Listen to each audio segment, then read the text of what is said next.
आपण काय आमंत्रण नाही दिलं होतं, ते असे सांगत होते की आम्हाला ते माहिती पडलं, आम्ही आले.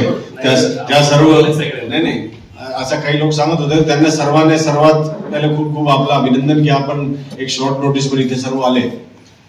आता इथे जे शांतता समितीची सदस्य आज मीटिंग मध्ये काही लोकांनी आपले मत मांडले, लेकिन आपली काय हिंदुस्थानमध्ये आपले भारतात आपली डेमोक्रेसी आहे. डेमोक्रेसीमध्ये सर्व मत असतात, मतमध्ये लोक आपले मत मांडतात, लोक त्यांचे विरोध पण करतात. आता कोणी अगर विरोध केला तर त्यांना ऐकण्याची क्षमता पण आपल्यामध्ये झाली पाहिजे, आपल्यामध्ये असली पाहिजे. अगर कोणी विरोध केला तर विरोध पण आपण चांगली पद्धतीने ते विरोध ऐकला पाहिजे आणि त्याच्यामध्ये आपण बघितलं पाहिजे की भाई काय याच्यामध्ये विरोधचं काय कारण वगैरे आहे. आता संजय जिंजे साहेब, घनश्याम बोडकेजी, अनुराधा येवले मॅडम, सुनील छेत्रेजी, उबेरजी, दिनेश जोशीजी, दिगंबरजी, शेख यासीन, सय्यद साबिर अलीजी, मोबिद खानजी, नलिनी गायकवाड मॅडम, साहेबांजी, संजय अरोरेजी आणि बाकी दानिश शेखजी, सर्व लोकांनी आपापले मत मांडले. आता वेगळे वेगळे लोकांनी जे मत मांडले ते सर्व जे मत आहे किंवा ते सूचना आहे ते सर्व सूचना आम्ही लिहून घेतलेली आहे आणि त्यांच्यामध्ये आपण पुढे जे काही करता येईल त्याप्रमाणे आपण कारवाई करू. आता काही कॉमन पॉइंट्स त्याच्यामध्ये मला असं दिसले की आता सर्व जे आपले इथे लोक आहे सर्वांच्या एक जे कन्सर्न आहे ते सोशल मीडिया आहे. तो सोशल मीडियावर म्हणजे सोशल मीडियाचा प्रसार इतका झालेला आहे त्याच्यामध्ये आपण ते काय आपण त्यांना आता थांबू शकत नाही, लेकिन आपल्याला कंट्रोल केला पाहिजे. त्याच्यामध्ये आपली जिम्मेदारी खूप महत्वाची आहे. सोशल मीडियावर अननेसेसरी मध्ये स्टेटस ठेवणे, अफवा वगैरे पसरवणे हे काय चांगली गोष्ट नाही आहे. आणि त्याच्यामध्ये असा निदर्शनास आलेला आहे, आपल्या जिल्ह्यामध्ये नाही आपल्या पूर्ण राज्यामध्ये किंवा भारतामध्ये असा निदर्शनास आलेला आहे. त्याच्यामध्ये जास्त जे ऍक्टिव्हिटी आहे ते आपले 15 ते 20 वर्षाचे जे मुले त्यांची ऍक्टिव्हिटी जास्त दिसत आहे. तो त्याच्यामध्ये आपले जो पालक आहे त्यांनी थोडं सांगितलं पाहिजे आणि थोडं बघितलं पण पाहिजे मोबाईलवर आपले मुले वगैरे काय करत आहे, कोणाला फॉलो करत आहे, काय स्टेटस ठेवत आहे. आणि ते स्टेटस वगैरे असा अगोदर बेसिकली आपली जे जनरेशन होती त्याच्यामध्ये असा स्टेटस आणि ते सोशल मीडिया न होता, तो आपल्याकडे खूप सोपा होता, आपण असे फेसमध्ये नाही हो. आता हा सोशल मीडिया आहे ते एक इम्पॉर्टंट पण आहे. सोशल मीडिया आपल्याला इम्पॉर्टन्स पण आहे त्यांची, लेकिन त्यांची खूप वाईट गोष्ट पण आहे. ते वाईट गोष्टवर आपण सर्व लक्ष ठेवलं पाहिजे. आपले जे मुले त्यांचे स्टेटस अननेसरी काय होतो, आपण त्यांच्यावर गुन्हा वगैरे दाखल करतो. गुन्हा दाखल झाल्यानंतर खूप अडचणी येतात पुढे. एकदा ते जो एज आहे ते एज खूप डेलिकेट एज आहे. 16 ते 20 वर्षाची जो वय आहे ते डेलिकेट आहे. त्याच्यामध्ये काही गुन्हा वगैरे दाखल झाला तर पुढे नोकरीमध्ये अडचणी येते, आपले पासपोर्ट मध्ये अडचणी येते, कुठे जायचं आहे त्याच्यामध्ये कॅरेक्टर व्हेरिफिकेशन ते सर्व व्हेरिफिकेशन मध्ये वगैरे मध्ये प्रॉब्लेम येते. तर त्याच्यामध्ये आपल्याला सर्वांना मी सांगू इच्छितो की आपले जे घरचे किंवा आपले जे मुलं आहेत तसेच आपले जे आपला जो मोहल्ला आहे तिकडचे जे युवा आहे त्यांना आपण सर्व थोडंसं चांगलं मार्गदर्शन द्या आणि सोशल मीडियाचा कसा आपण सदुपयोग करू शकतो त्याची आपण थोडीशी काळजी घेतली पाहिजे. सध्या आपल्याला माहित आहे की रमजान वर्ष सुरू आहे. रमजानचा मास विभागाचा शहराचा अध्यक्ष आहे. सन्माननीय आजच्या या बैठकीमध्ये उपस्थित असलेले पोलीस, धर्मीय सर्व जाती धर्मीचे लोकांच्या सोबत खांद्याला खांदा लावून त्या ठिकाणी मी काम केलेलं आहे. आणि आज पहिल्यांदा आता बघायला भेटलं की आमचे काही ज्येष्ठ सदस्य संजय जिंजे साहेब असतील, उभे शेख असतील, हे बोलत असताना काहीतरी मध्ये हे पहिल्यांदा झालं साहेब, याच्या आधी कोणी अशी हिंमत केलेली नाही, याचं दुःख वाटतं. असो, आपल्या शहराचे पोलीस दलाचा सर्वप्रथम मी मनापासून अभिनंदन करतो की आतापर्यंत जेवढे सण त्योहार जे काही घटना झाले, एक मोठा कट कारस्थान आपल्या शहरामध्ये सुद्धा लावलेला होता. पोलीस प्रशासनाने ते आणून पाहता आणि सगळे जेवढे सण याच्या अगोदर झाले चांगल्या पद्धतीने झाले, पुढे येणारे सुद्धा सण चांगल्या पद्धतीने होणार हे सुद्धा मला खात्री आहे. साहेब, मला विशेषतः 2-3च माझे मुद्दे आहेत की आपण बघू शकतो हल्ली अल्पसंख्याक समाजाला शिवी देणं म्हणजे खूप सोपं झालेलं आहे. साहेब, आम्हाला पण म्हणे आम्ही काम केलेलं आहे. कोविड काळामध्ये 2000 लोकांचे अंत्यविधी केलेले साहेब.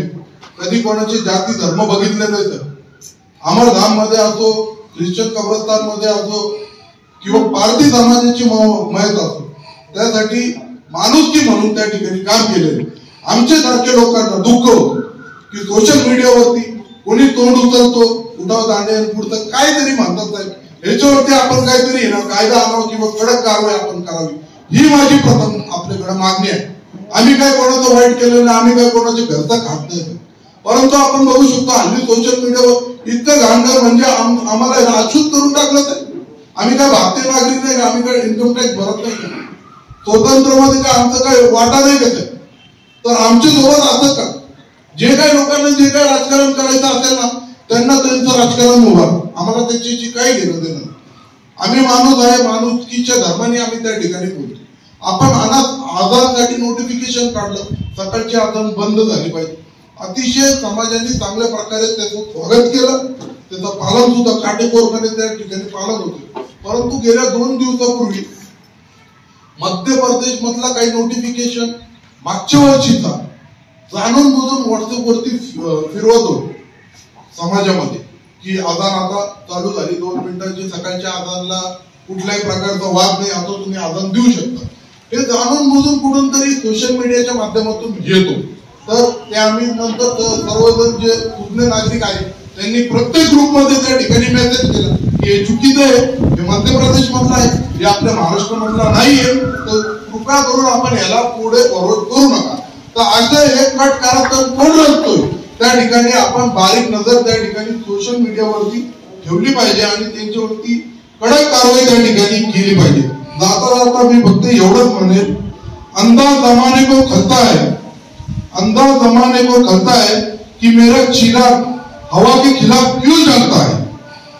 मैं अमन पसंद हूं, मेरे शहर में दंगे रहने दो, मैं अमन पसंद हूं, मेरे शहर में दंगे रहने दो, लाल और हरे में मत बांटो, मेरे छत पे तिरंगा रहने दो, मेरे छत पे तिरंगा रहने दो.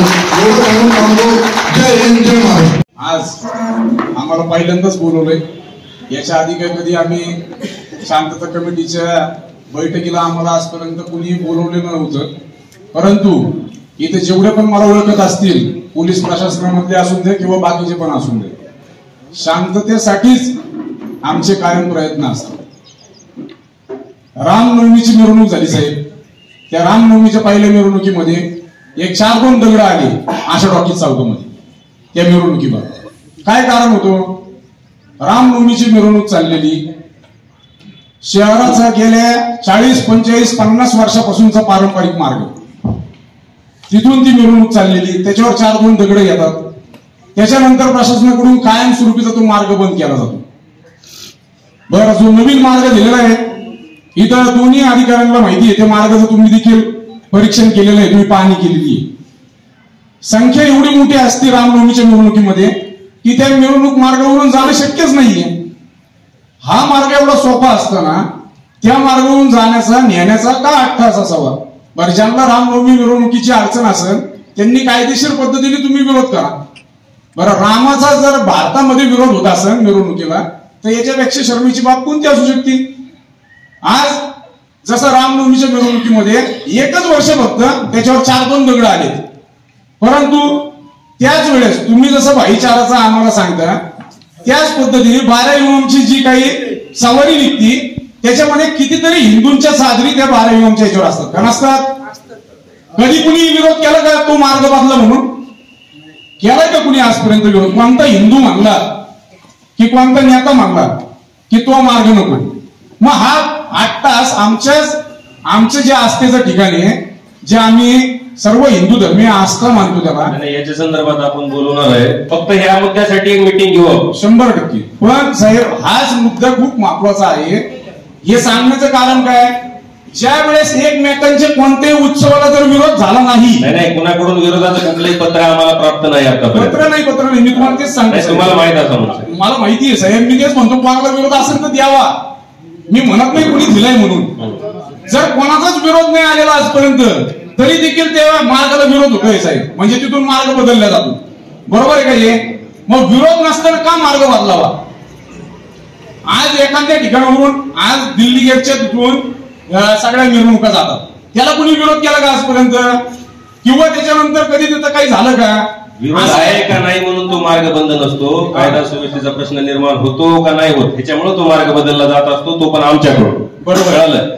कोणी मागणी केली म्हणून मार्ग बदलत नाही आपण कोणाचा. बरोबर आहे साहेब. लक्षात घ्या तुम्ही. याच्या संदर्भात एक मीटिंग घेऊ आपण, साहेबांकडेच घेऊ. अजून एक पुढचा प्रश्न द्या. या सन्माननीय व्यासपीठावरील सर्व सन्माननीय आदरणीय साहेब, इथं उपस्थित माझे भाऊ आणि बहिणी, आतापर्यंत अनेक वेळा अनेक जणांनी आपले मत मांडलेत, त्याचा आदर करणं फार गरजेचं आहे. तुम्हाला नाही पटलं तर तुम्ही नंतर त्याचं विश्लेषण करा, तोपर्यंत त्याला बोलायला चान्स द्या. नाही पटलं तर you can talk with the officer.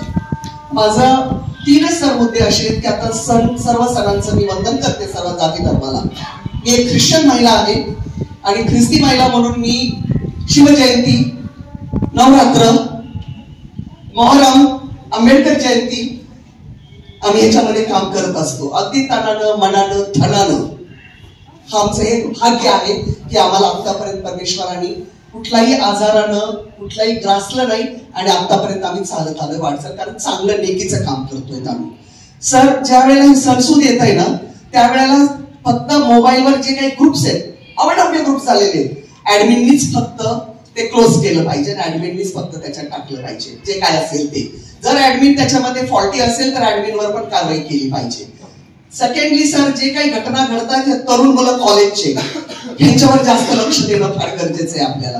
कारण आता जेव्हा आपण जेवढे कार्यक्रम झाले, जेवढ्या रॅल्या झाल्या, त्याच्यामध्ये तरुण मुलं अगदी 17, 18, 19 या वयाची 16 पासूनची मुलं हातात घेऊन नाच करतायत, एडीच नाच करतायत ते. आणि त्यांच्यावर आपल्याला आता त्यांचं करिअर खराब होऊ नये म्हणून या कमिटीच्या, या सामाजिक क्षेत्रातल्यांनी, अध्यक्षांनी, जे कोणी असतील त्यांनी काळजी घेणं गरजेचं आहे की त्यांची लाईफ स्पॉइल होणार नाही, त्यांच्यावर कुठले गुन्हे दाखल होणार नाही. कारण एकदा गुन्हा दाखल झाला की झाला.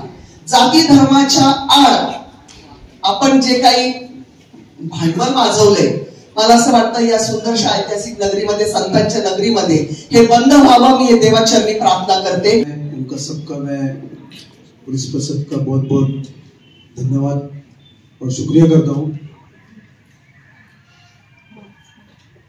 सबसे पहले शांतता कमेटी, मेरा नाम Syed Sabir Ali, Maharashtra vice president NCP committee में काम कर रहे हैं. सब लोग बहुत ज्येष्ठ लोग भी हैं यहाँ पे, जिस तरह से संजय जिया साहब है, उबैद भाई है, और भी में हर आदमी को बोलने का अधिकार है. ये पहला वक्त ऐसा है कि मेरे भाई जो है पीछे बैठे रहे, मेरे दोस्त है सब लोग, तो थोड़ा सा मैं उनको रिक्वेस्ट करूंगा कि सबसे पहले अपने शहर की जो सभ्यता है उसको थोड़ा संभाल के रखो. आप, ये जीवन है, जीवन में हर वक्त बदलता है. आज मेरा वक्त आएगा, परसों तुम्हारा है, तो परसों किसका आएगा, ऊपर वाला है. तो इसके लिए हमारा बोलना ऐसा है कि शांतता कमिटी के मीटिंग का आपला जो मुद्दा असेल काही, शांतता कमेटी के मीटिंग के जो लोग शांतता कमेटी के ट्रस्टी है, मस्जिद के ट्रस्टी है, देवस्थान के है, मंदिरों के है, उनको कार्ड देके और शांतता कमेटी में पहले सिस्टम से बुलाया जाता है, बाकायदा उनको कार्ड दिया जाता है. तो हमारा बोलने का मतलब है कि मुद्दे तो बोलने के लिए बहुत है. आप जो इधर डिसीजन देंगे, पुलिस प्रशासन को जहाँ तकलीफ में रहेगी, वो मुद्दे मांड के आप हमको डायरेक्शन दो. हमारा जो त्योहार है, रमजान है, बाकी के जो त्योहार है, हम प्रशासन के और जो घटना है उसके हिसाब से हम हमारा काम करेंगे. हमको किससे कुछ नहीं है. और शांतता कमेटी के जितने भी मस्जिद के ट्रस्टी है, मंदिर के ट्रस्टी है, पहले जिस तरह से उनको कार्ड दिया जाता था और उतने ही लोग शांतता कमेटी में रहते थे, उसका एक बंदोबस्त करिए. उसके लिए उनको बाकायदा उसको ही एंट्री दे कि जो मस्जिद के ट्रस्टी है, जो समाज में काम करते हैं. शांतता कमेटी की एक बड़ी एक सिस्टम थी, हमने उनको कार्ड भी बना के दिया था. और अगर ऐसा कुछ कार्ड बनाना है तो हम उसकी भी तैयारी बना के लेंगे हम लोग. लेकिन इसको हर महीना 2 महीने में रखे. अगर मेरे शब्दों में किसको कुछ बुरा लगा रहेगा तो मैं उसके लिए मेरे दिल से माफी मांगता हूँ. मेरा डिसीजन इतना है कि सब अपने हैं, शहर अपना है, ये खूबसूरती से रहना चाहिए. जय हिंद. आणि आज प्रथमतः असं झालेलं आहे आणि साहेब हे महत्वाचं आहे की योगायोगाने किंवा परमेश्वराच्या कृपाने हे तुमच्या समोर हे सगळं विषय आलेले आहे की जे गोष्ट जे विषय इथं चालू आहे हा शहरात चालू आहे की कुणी एकमेकांना म्हणजे मुस्लिम समाजाला नेहमी दाबण्याचा प्रयत्न करत चाललेले आहे. आणि आजपर्यंत समजा मोहरम मध्ये पण दंगली झालेले आहेत. 2003च्या वेळेस आमच्या इथं पण दगड आलेले, परंतु हे सगळं कोणते थोडेफार समाजकंटक असतात ते करत असतात म्हणून आम्ही ते मागचं कधी काढत नाही. आणि मागच्या वर्षापासून थोडा असं आम्हाला थोडे हे सूचना येतात की जे महापुरुषांचे जयंत्या असतात. आता आम्ही अनेक वेळा तिथं आयोजक किंवा तिथं सेवक म्हणून काम करत असतो. ते अण्णाभाऊ साठे जयंती असू किंवा बाबासाहेब आंबेडकर जयंती असू तर पोलिसांकडून आम्हाला अशी सूचना येतात का या जयंतीमध्ये आपण थोडासा लांब राहावा कायदा व सुव्यवस्थेसाठी. तर माझी एक विनंती अशी आहे का आम्ही प्रथम भारताचे नागरिक आहोत आणि स्वतंत्र सेनानी असू महापुरुष असू ह्यांचे सर्व जयंती किंवा दुसरे सर्व सार्वजनिक कार्यक्रम असू त्याच्यात जर आम्हाला कचरा उचलायचं जरी काम दिलं तर आम्ही करायला वेलकम आहे. आणि त्यानंतर माझी दुसरी सूचना अशी आहे की मोहरम मध्ये आम्ही स्वतः ओरडून बोलतात का हे फक्त आमचा सण नाही तर सर्व भारतीयांचा सण आहे. तरी माझ्या सर्व बांधवांनी पण हेच विचार करायला पाहिजे का श्रीराम नवमी असू किंवा गणेश उत्सव असू हे पण सर्व भारतीयांचा सण उत्सव आहे आणि त्याचा आम्ही सर्वजण तिथं हिस्सा घेण्यासाठी अवरात्र काम करण्यासाठी तयार आहोत. धन्यवाद.